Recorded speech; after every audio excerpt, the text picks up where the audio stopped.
El Sobrarbe conmemora el 700 aniversario de la tragedia de Monclús, un acto perpetrado por cristianos que acabó con la vida de más de 300 judíos en la comarca.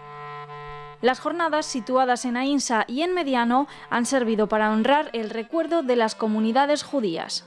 El 3 de julio de 1320, hace más de 700 años, se produjo la primera gran matanza de judíos aragoneses y de la Corona de Aragón, protagonizada por personas que venían de Francia, que atravesaron los Pirineos y dejaron un rastro de muchas muertes, de muchas conversiones, que fue frenado por el rey de Aragón. Los consiguió frenar antes de llegar a Barbastro y perseguir, castigar a todos los que habían colaborado con los pastorcillos en esta masacre de Monclús.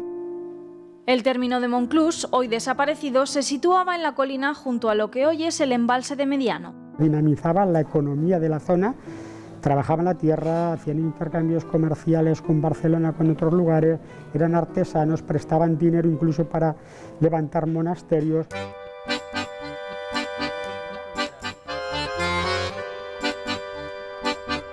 Una zona con mucha influencia judía, así lo explicaron también en esta jornada visitando las calles y recovecos de Aïnsa como este.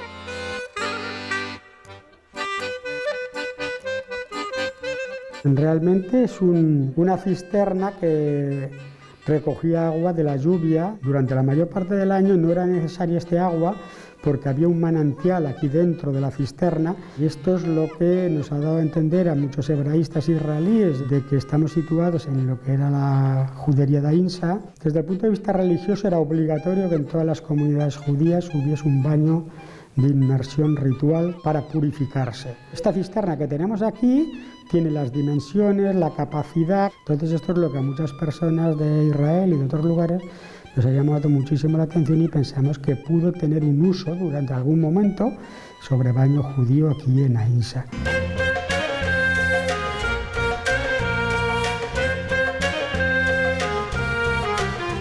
Con estas jornadas, la comarca del Sobrarbe ha querido recordar la influencia pasada de las comunidades judías en su territorio y también la actual.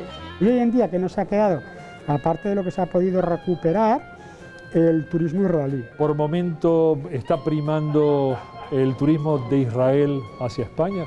Actos como el de hoy ayudan, sobre todo, a dar a conocer el patrimonio de la comarca a los de la comarca.